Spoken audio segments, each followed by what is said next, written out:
What do you remember about the setup and what you had to go through as a director to make that fight work on screen? Well, Chuck and David had a lot of differences on the set as well as off the set. These guys were pounding each other. They literally didn't like each other.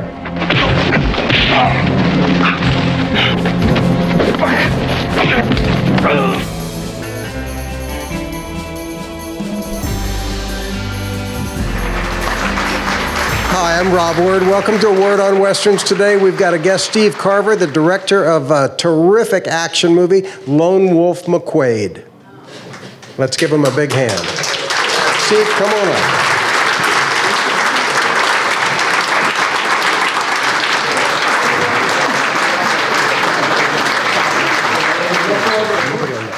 All right. Hello. This is Steve Carver, and this movie was really notorious at the time. It made a lot of money, very successful, and I understand it kind of spun off into Walker, Texas Ranger, yes, without you guys being compensated. That's what I heard. A huge lawsuit, which I lost. I wrote the pilot for it and had a relationship with the producers and Orion Pictures, which produced the picture, and they locked me out of it, mainly because of certain copyright problems, because the Texas Ranger character wasn't copyrighted, and even though Chuck took every nuance that we had created in the picture to the television series, the court decided that it wasn't in our favor, so I had lost the lawsuit. Well, the movie was the best thing he had done Yes. up to that time and maybe since. I know David was just coming off of Kung Fu, and the fight between the two of them was in all of the trailers. Everybody was talking about it because their styles were so different.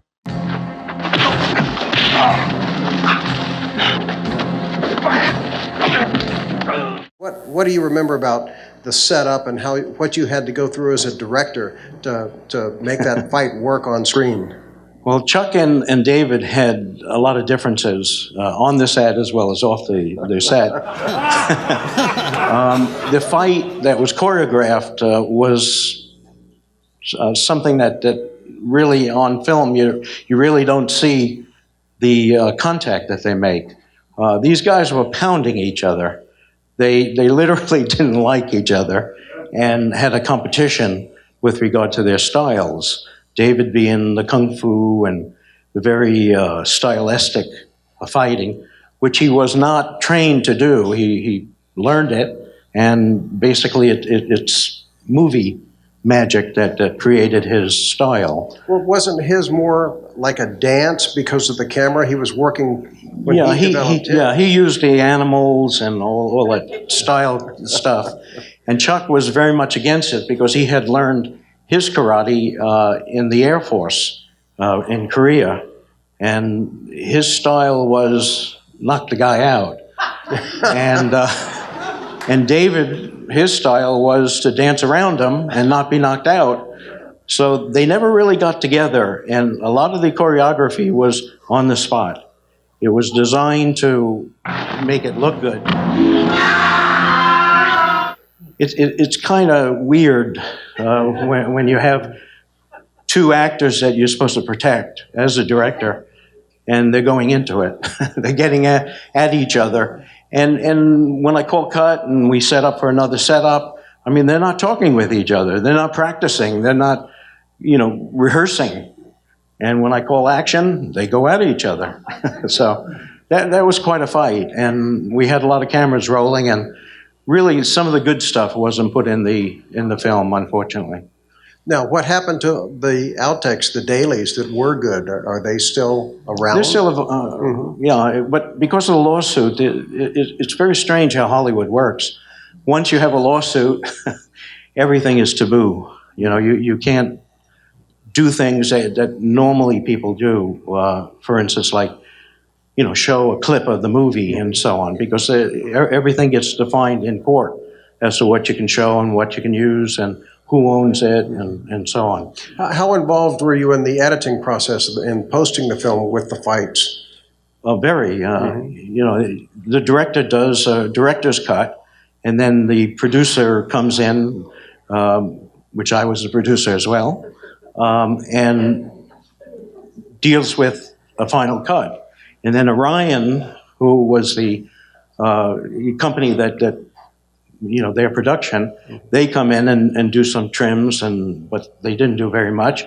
I was at Orion at the time and was involved in the TV versions, where that was a time when networks still bought movies. They don't do it anymore, they're all on cable. And so I had a team of editors working on different features. And working with me on Lone Wolf McQuade, which I loved anyway, was Monty Hellman, the director of Two Lane Blacktop. And Monty and I would be looking at it, and he'd say, "Oh, we're still, on photocam and stuff. We're like on film." And he'd wind it back and says, "Wow, look at how they did that." And it was like a course for me in directing, watching him watch what you had done, and that it was really great. And then we'd go off to drink margaritas for the rest of the afternoon. I mean, it was a great experience. But that's how much he loved what you had done, because it really was stylish. Even a wolf has his weaknesses. And I loved Barbara Carrera. Yeah, she was great. Whoa, yeah, she was hot. Yes, she was. The funny thing about Barbara was that when we cast Barbara, she said that she can ride a horse. They always say they can ride a horse. But then when we put her on a horse, she couldn't ride the horse. So a lot of the riding scene is done with a dummy horse being dragged by a car. Next time you see the film, you can tell. Yeah, we can tell already. Yeah, she was deathly afraid of horses. J.J. McQuade is the best. And the score, I remember when we were getting it ready to send it to Cannes for pre-sales, and the man with a harmonica theme from Once Upon a Time in the West was used to set up the opening sequence of the film to use as a sales tool at Cannes. And, I'm having a great time watching this because I loved Morricone, and then in the film, you didn't get Morricone, but you got Francesco Masi, who worked with Morricone, but I think you had the same harmonica player on your film. Yes, we had everybody from Morricone, because Morricone originally wrote the score, and I worked with Ennio on another picture. What was the other film? It was called The Arena with Pam Grier. Oh, sure. Unchained wild women, their beautiful bodies shaped into superb fighting equipment in the arena. Was that Roger Corman also? Yes. Well, this wasn't Roger Corman. No, this was a big budget film. Yeah, I had done several pictures with Roger, and in doing this one, I had the Rome Symphonic Orchestra. I mean, I had 150 musicians. It was incredible. It's a great score still, and it's still available on CD if you find that one. It's really good. I'll tell you one short story. I can do that. Make it long. All right, a long story. The soundtrack, I was just mentioning it to some people at my table. When we were doing the score, and Morricone was there, and same with Francesco Masi, and a lot of the Italian composers, they would come in, and we were at a very famous church that was in Piazza del Popolo, which was a famous place to do soundtracks from Cinecittà and Clint Eastwood, and everybody did their sound effects and their music there. And we were working in the church, and I remember this very huge lady who was from the symphonic orchestra. She was the lead first violinist in the orchestra, and she was fabulous, I thought. And she would play the love theme for with Chuck Norris and Barbara Carrera, and there was this beautiful, beautiful music. And Ennio stopped everything. He just said, "Stop, terrible, fire her." And I'm saying, why? Why fire her? He said, "She's not in love. It's in the music, she's not in love. Get rid of her." So next day, this skinny guy with a big nose comes in with a little violin, and he plays it. And I said, sounds the same to me. They played it back to back. What a difference. What a difference. He was in love. That made the difference. And he could hear that. Ennio heard it. yes, yeah. I heard it too. I mean, I was amazed. But that's a cute little anecdote.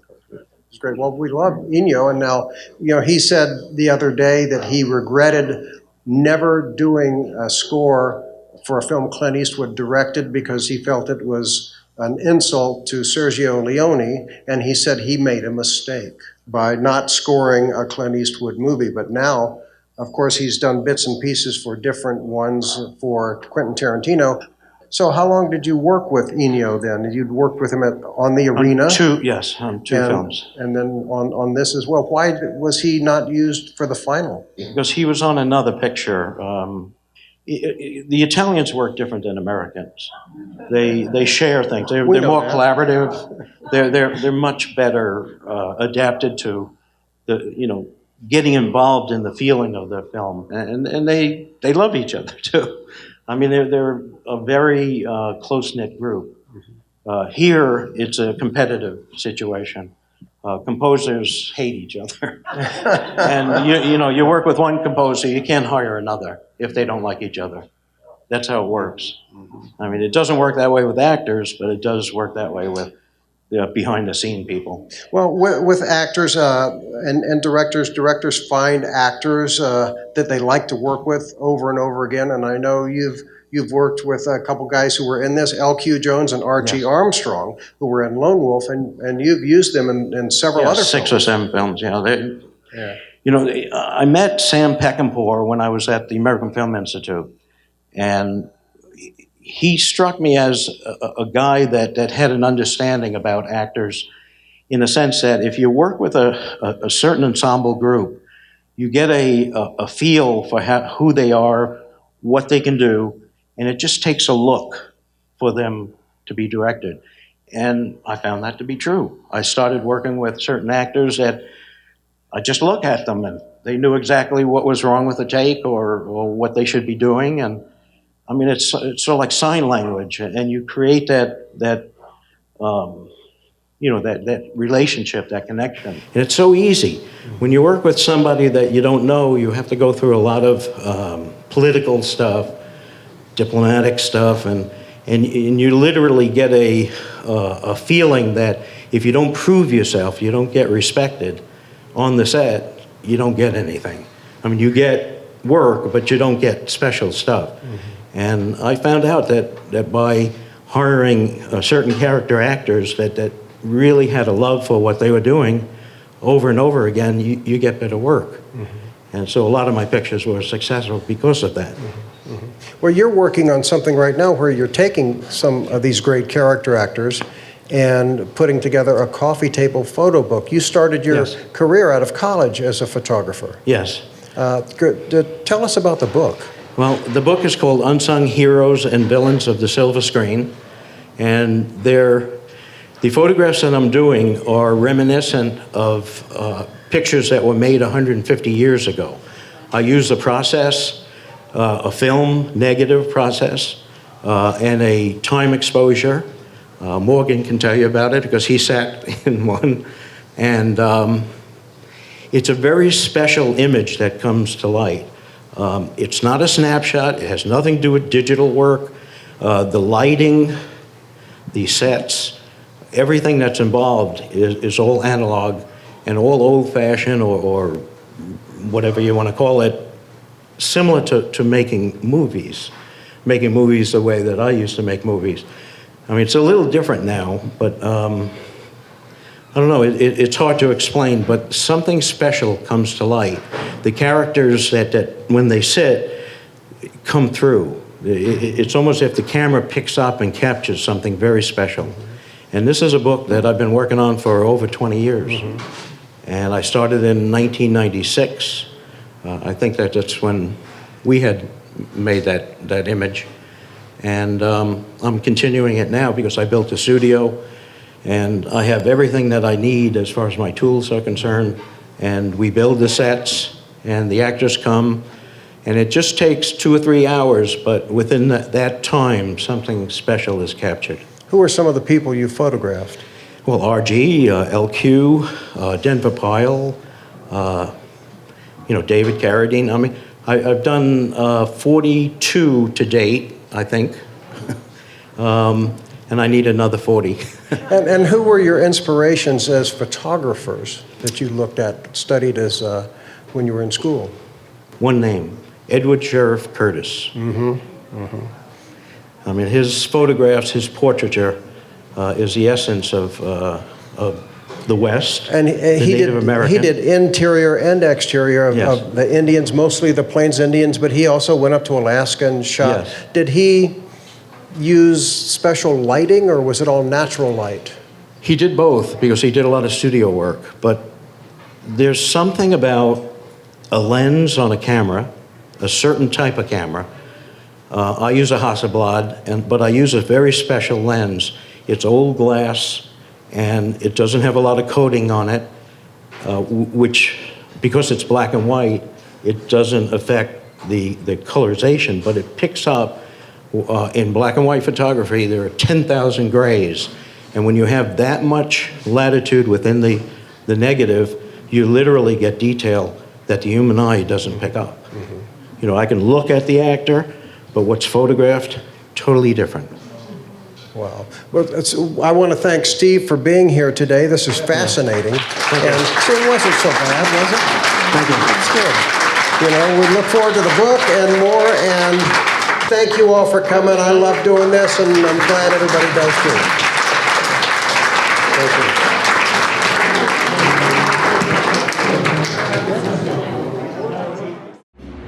All right, try to stabilize. Don't shake back and forth. Relax your neck and freeze. 1, 2, 3, 4, 5, 6, 7, 8. Somebody's in the light. You're in the light. Sorry. You cut half his light No, down. no, I didn't know. No, that was pretty good. Pretty good. That's my fault. Be careful when you step in Yes, front of the I lights. won't go there. All right, here we go.